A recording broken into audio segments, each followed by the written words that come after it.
induced labor. How do you do that?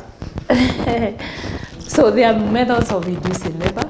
We have some drugs that we can use, and you give them to the mother that you stimulate labor to come. So you can induce labor using drugs. Yes. And in this third trimester, there's this whole argument of cesarean section, that is in regards to delivery, and also just giving birth naturally. Can that be something that you can pinpoint earlier on in regards to your tests during the third trimester, knowing that this one will have to do a C-section, and maybe also delve into C-sections and natural delivery. Now, what is the difference, and is one advantageous over the other? What are the effects of it? This mode of delivery is normal delivery, if it is possible. So you determine the mode of delivery depending on individual mother. So that's why when you have had the mother during the prenatal period, you are able to tell which mother is likely to go for normal delivery and who is likely to go for a cesarean. But there are other cesarean that arises during labor. So during labor, you still need to assess your mother to be able to pinpoint any complication and attend to it, and maybe do a cesarean if it's necessary. But the best method of delivery is normal delivery. That's what is recommended. Yes. But where it cannot, you go for a cesarean. Yes. And recently, maybe going to the public sphere, of course, there's been this bashment, if I may call it so, for the mothers helping ladies deliver in the villages, wakunga kule nyumbani. Yes. Yes. There's been a lot of bash in that, but that's where we're coming from as a society. Initially, before we were blessed with such facilities. Tell me, what is the difference? Because children were still being born then. Okay. So those ones who used to be called traditional birth attendants. Yes, they are good. They could do a good work during those times. But remember, they are not skilled. And you need a skilled midwife or a skilled personnel to do a good delivery. So for a very normal delivery, there is no problem. But they may not be able to detect complications. Or when complication arises, they don't know what to do.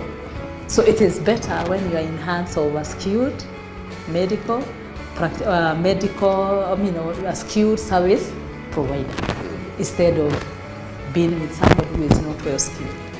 Yes. And speaking of delivery, because this happens right after the third trimester at the end of it all, there's been cases of complications where the delivery happens, but either the mom or the child is affected. Later on, you realize, this is because there was no maybe proper delivery. What are some of these instances that this happens? Okay, for the baby, you see the baby can be born, but during the delivery something happens, that the baby does not cry well or does not score well, because anything is possible can happen. Because like you can have maybe something like a cord, and when the baby is coming out is when you're realizing she has a cord around the neck. And then during delivery, maybe the child is because of the cord causes some complication. So some of these things can happen during delivery, and some things you can do something about it, others there's nothing you can do. Some others there's nothing you can do. Yes. But when you are in the skilled personnel, the chances of survival are higher. Yes. So the trick is to get skilled personnel to attend to you. Yes. That's the best thing that will happen to you. Yes.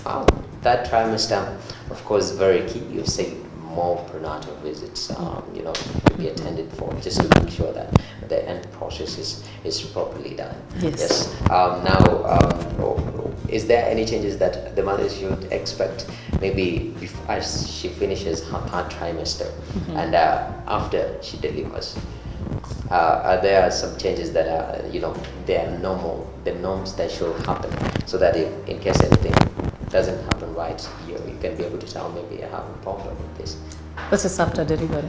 Yeah, vis-a-vis before delivery. Of course, your third trimester, you're going through this, you've spoken about, the baby's growing at the same time, you have to be healthy, maybe you've added weight as the mom. Yeah. Now, after delivery, let's know that, let's assume it's been a perfect delivery. Tell me, some changes that we should expect maybe after, vis-a-vis before?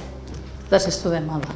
To the mother. Of course, after delivery, the mother, during the breastfeeding period, she cannot go back to the norms immediately, but she'll go back to her normal slowly, because she's still breastfeeding, she's still being pressed by the hormones. So with time, she'll be able to go back to what she used to be. That is after maybe she has finished even breastfeeding. But what would worry her at home is if maybe she's not able to produce enough milk for the baby, she'll need to come back. Maybe she's breeding after she had stopped breeding, that will make her come back. Yes. Or anything that can come around, any illness, it's always good to be attended to.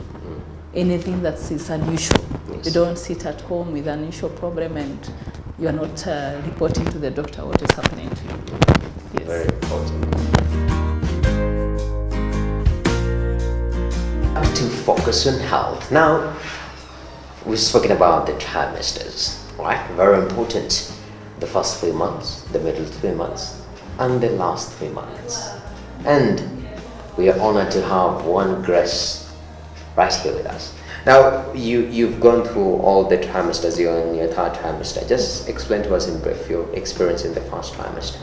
Okay, in the first trimester, sometimes you have some discomfortable, you feel like dizziness, vomiting, you feel like you don't want to take anything. Those are the discomforts. Then the second trimester, at least you can eat something. Sometimes you vomit, you don't vomit. Yeah.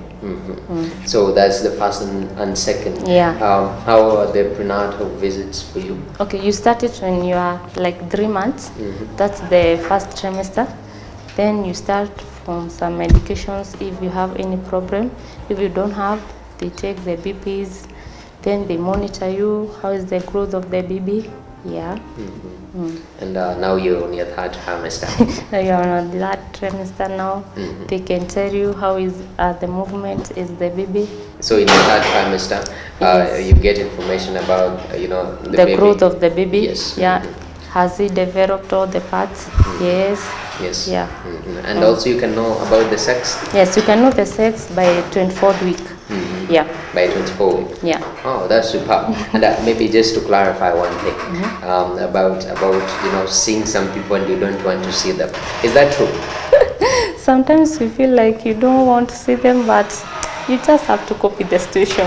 Because some people have done well and like they just speak on phone. Yeah. Because if I see you, I want to puke or something like that. Yeah. How is that explained? It's just bad. Sometimes you have mood. Other times you don't feel like even talking. Yeah. But it's a blessing. Yeah. Right. Wow, that's superb. Thank you very much for speaking to Focus on Health. We appreciate it. Thank and you wish too. you all the best. Healthy You. Most exercises are safe to perform during pregnancy as long as you exercise with caution and do not overdo it. The safest and most productive activities are swimming, brisk walking, indoor stationary cycling, step or elliptical machines, and low-impact aerobics taught by a certified aerobics instructor. Pregnancy exercises for normal delivery: opening buttocks, swimming, squat, walking, Kegel exercises, yoga, downward dog.